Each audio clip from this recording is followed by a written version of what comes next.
Hey, what's up, YouTube? What's up, Raider Nation? Man, week 5 was very disappointing. I was extremely disappointed in this performance. And I'm glad I didn't do an instant reaction video, okay? Because actually, and the only reason why I didn't do it because I didn't get a chance to watch the game. I had to listen to the game, right? And I hate to evaluate things until I put my own eyeballs on it, right? Now, I didn't have time to break down the film, but I did get a chance to see and really understand with my view, my eyes, of what happened, right?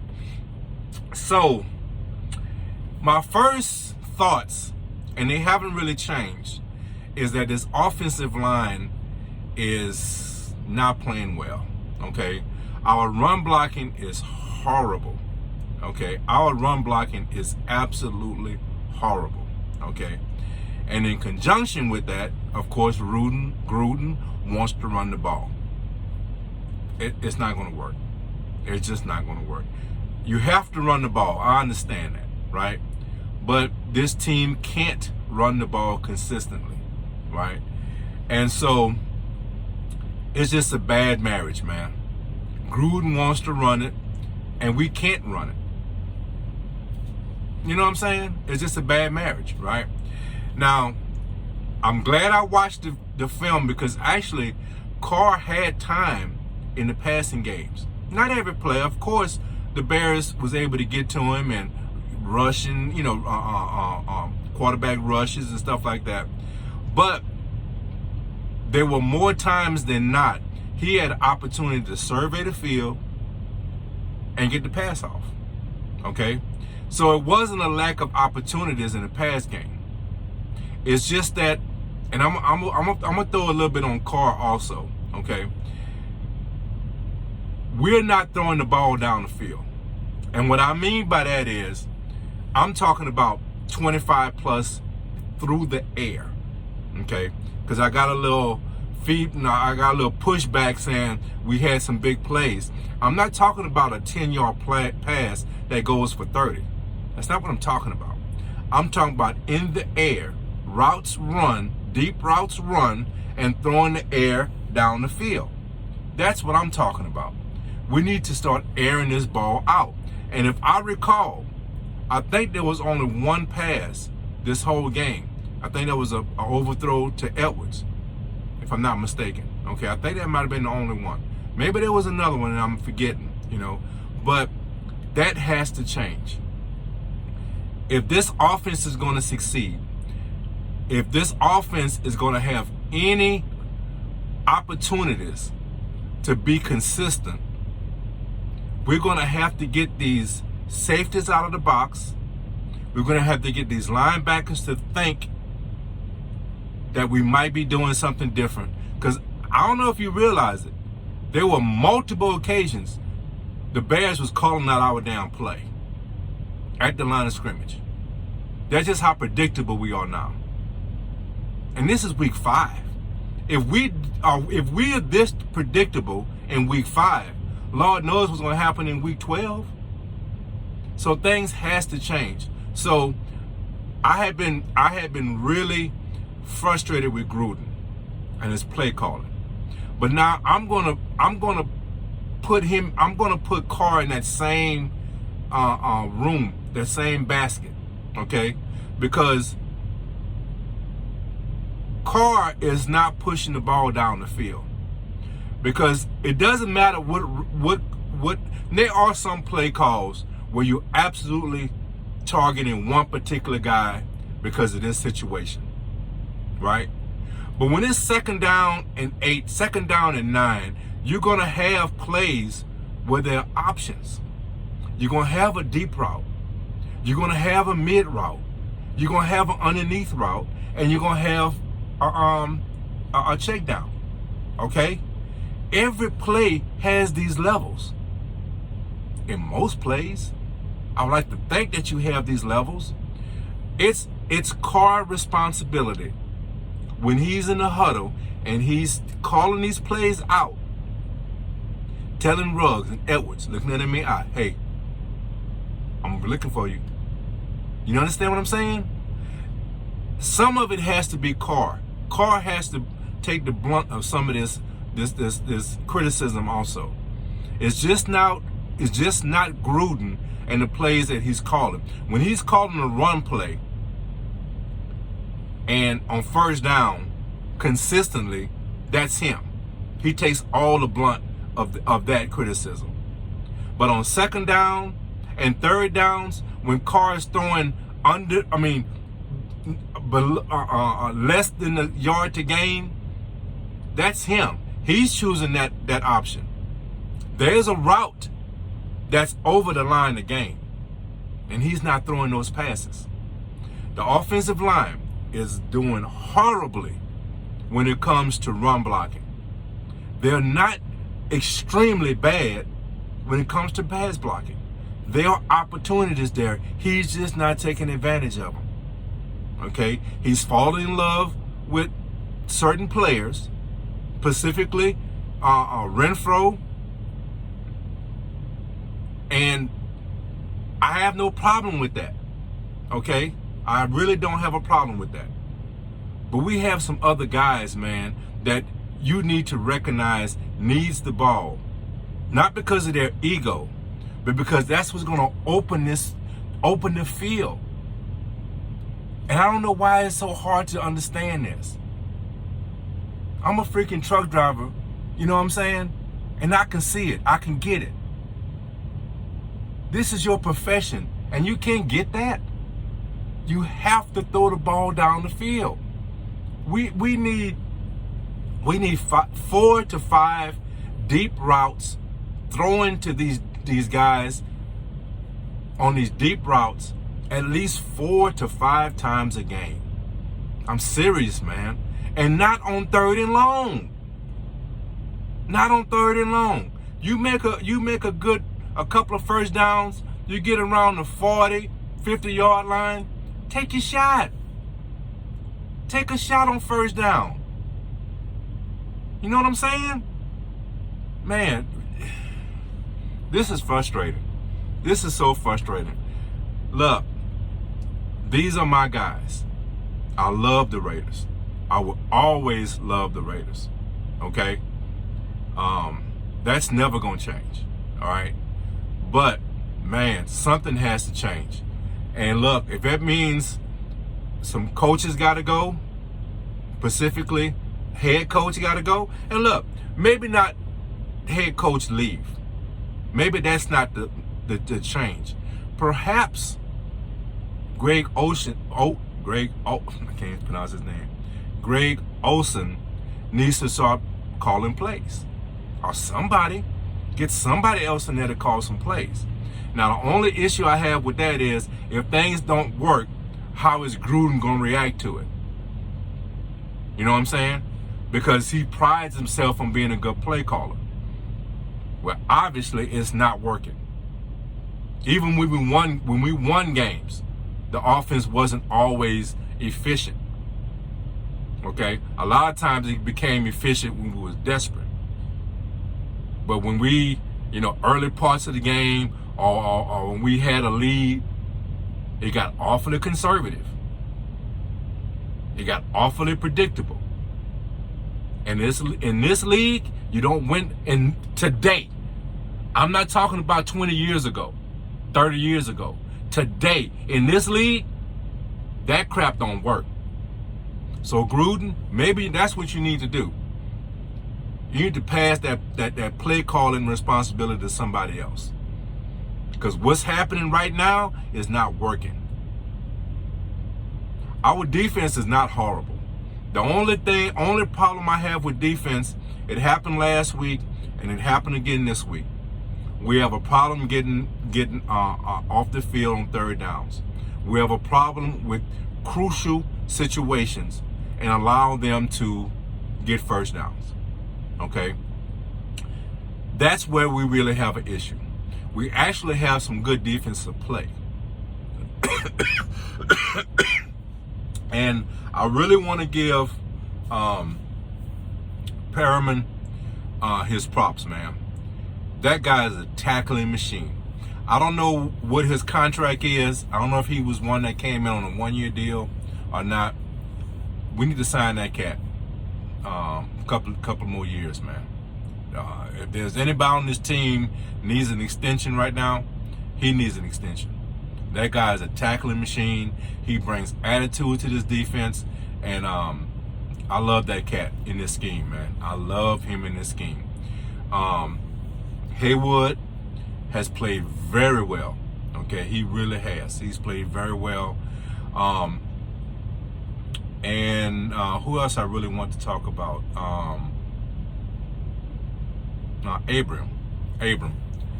Abram got a lot of criticism from the way he played last year. Yeah, so where was I? Talking about Abram. So he's playing well. He's playing very, very well.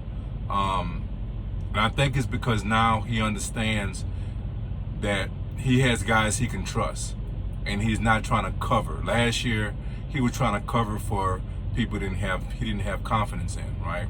So he found himself out of position so much. Now he's playing his position, and they're playing him in the box. He's rushing the quarterback, and he's playing very well. He's playing very, very well.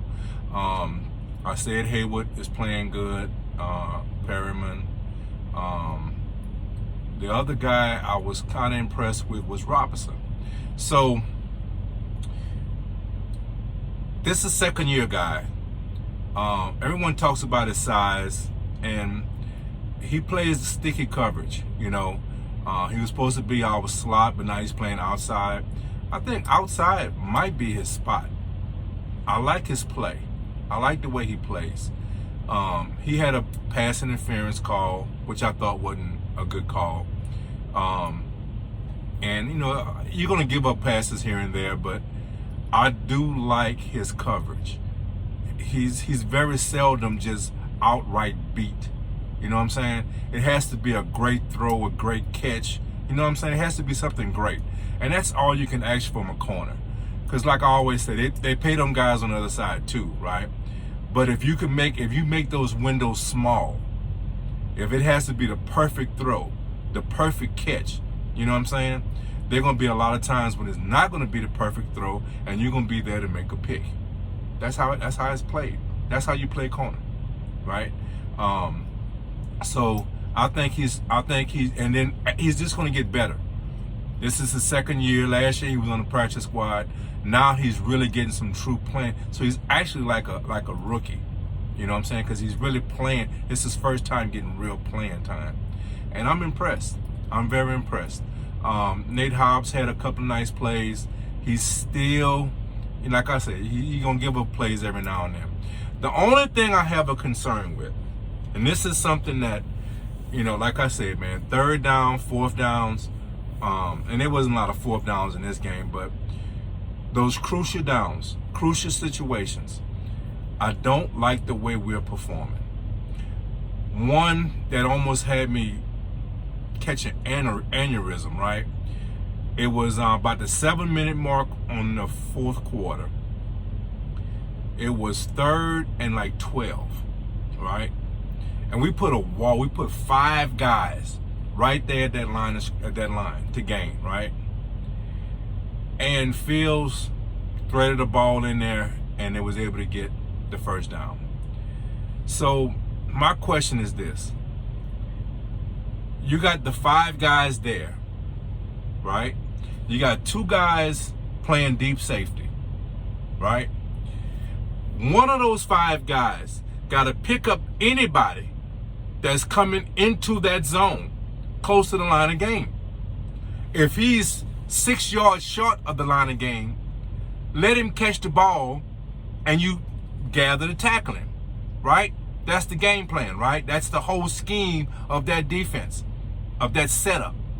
But if anybody is coming into that area, if you are within 3 to 4 yards to the line of game, someone has to pick him up and man him up. Don't let him run in and find a crease.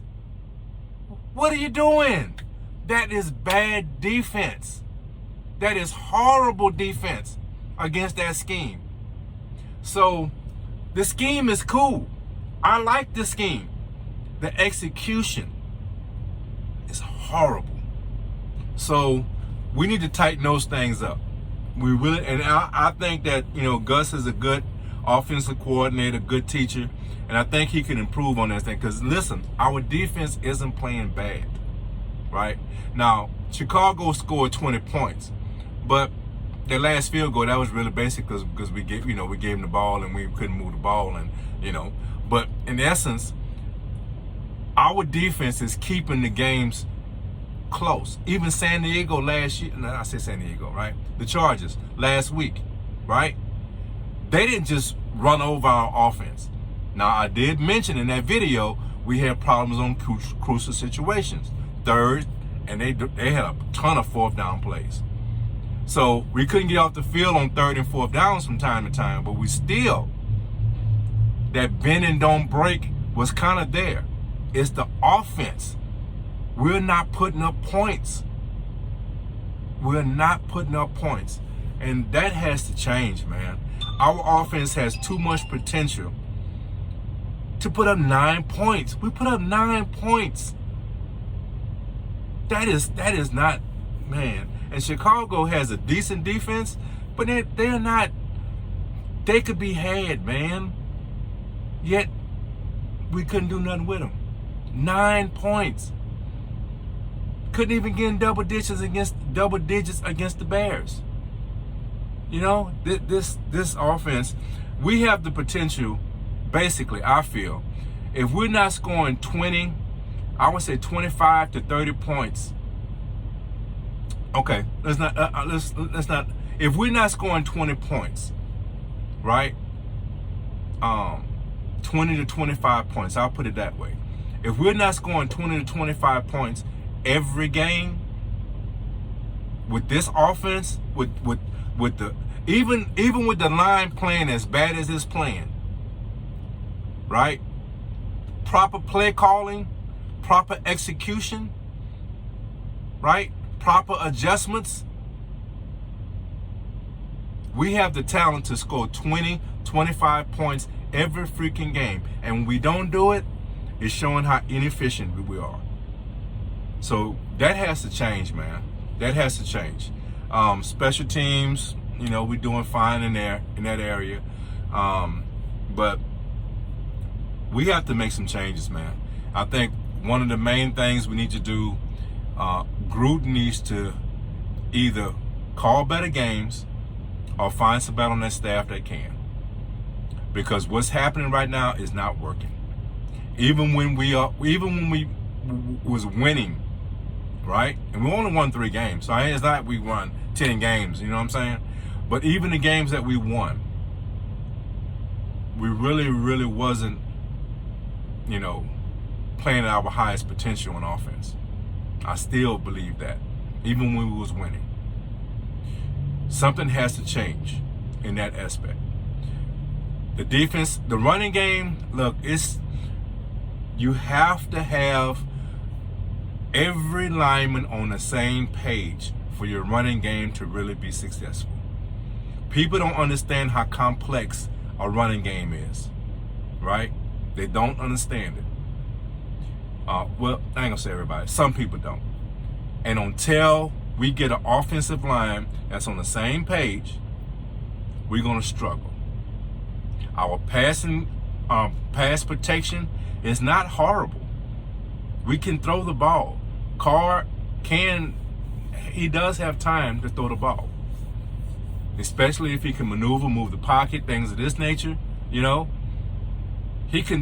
has time to survey the field. It's just that I really don't know if it's just the play calling and he's trying to stay true to the play calls, or if he's just falling in love with certain players. We know he's in love with Renfro. We know he's in love with Wheeler. I don't know, man. We got some guys on the outside that can really do some damage, and we're not getting them the ball. And when we getting Ruggs the ball the past few games, but they've been short routes. You know what I'm saying? And we don't get the ball down the field until we're down by 14. Till it's desperation time. And I understand, Waller is one of the best tight ends, but man, look, we can't fall in love with that. I know Renfro is a great route runner, and he got great hands. He's very quick. We can't fall in love with that. When at the beginning of the season, I told you, man, we are 5 deep. I call them the Pack 5. You're acting like we the Pack 2. Okay? You need to stop this, man. You need to stop this. So that's my evaluation of what happened in week 5 and what we need to fix it. This is my opinion. So I'm changing this up a little bit. I'm gonna do more videos. I'm gonna break this stuff up so the videos won't be so long. So I'm gonna do a weekly review of the NFL in another video. I'm gonna do a upcoming what I predict, my prediction videos. I'm gonna break them up in 2 videos for the Raiders and for the league, to shorten these videos. I want to shorten them up. So I'm gonna end it like I always do, guys. If you don't mind to also subscribe to the channel, man. Hit that notification bell. Leave comments. Let's talk. Let's create some discussion, okay? So guys, take care of each other. Love each other, man. And guys, be blessed. Ready Kev with his disappointment. Very disappointed. Extremely disappointed right now. I'm out. Peace. Hey guys, look. I just got finished recording my video, right? I'll wrap up for week 5. And I got breaking news that Gruden has resigned, I should say. This is shocking. This is really shocking. Apparently, it's over the emails. Apparently, there are more emails out there than just the one. So the NFL was waiting on him to respond. And so all the details I've been looking to see, and they haven't really talked about all the details of really, what's out there, what's to come, right? But this is huge, man. This is huge. I'm trying to find some stuff, man. I said on the program this morning that I never saw any racial tendencies in his demeanor or the way he approached players. He seemed to, and his evaluation, even when he was on air, I didn't sense it. Because a lot of times you can sense it. You can tell when a person has a problem with someone's color, right? Just the way they, but he's never displayed that. But people are very good disguising who they are, right? Some people are better than others, right? Some people just can't help it, it's going to come out. And some people are very good at disguising it. Perhaps he was one that was good at disguising it. Or perhaps it wasn't as bad, but because he's getting so much flack for it, and because, he has to understand he's on the hot seat, right? I talked about it in my video. Things has to change. They cannot keep going the way they are. And I suggested in my video that maybe he relinquish his play calling duties to someone else, right? And perhaps he said, you know what? Things do have to change, and I'm out. With the controversy that's coming out, with the job that I'm doing, because he has to evaluate, he has to be able to see he's not, performing well. So I don't know, man, all the details. I just want to come back and add this to the video because this was kind of shocking. I did not expect this. I did not expect this at all. Like I said, changes had to be made. This is a big change. I don't know who's going to step in as the temporary head coach. I don't know if Gus is going to take that role, or if Olsen is going to take that role. You got to figure one of the coordinators would be the one to come in and take that role, right? There's some changes, man. This offseason has got a whole new spin to it now. What do we do with Mayock, right? Does he stay on? I was going to cover that later on at the end of the season, because there have been some very questionable draft picks that I'm not very happy with. We do pretty well in the later rounds, right? Even second round, second, third, we do very good in fourth and fifth rounds, right? We are not good first round draft pickers. When we have had multiple first round draft picks, sure, we pick up. I think Josh was a great pickup. I think Ingram, man, I'm so bad with this. Anyway, Abram was a very good pick. I think he's going to pan out very well. Leatherwood, he's a big question mark right now, but he's young. They're asking a lot of him, so there's no way you can evaluate him over full 5 games, right? But Cleveland Farrell, that's a huge question mark right now. I think he played good last year, but he's not getting a lot of playing time, because But anyway, that's something down the road we're gonna look at. I'm not sure how Mayock is gonna play into this, because it kind of was a marriage, But we'll see, man. But breaking news, man, this is a big adjustment we're gonna have to deal with. Gruden is out. For whatever reason, he is out. It's huge, man. It's huge. So, all right, guys, I'm in this, man. Y'all take care of each other. Y'all love each other. And guys, be blessed. Ready Cav is out.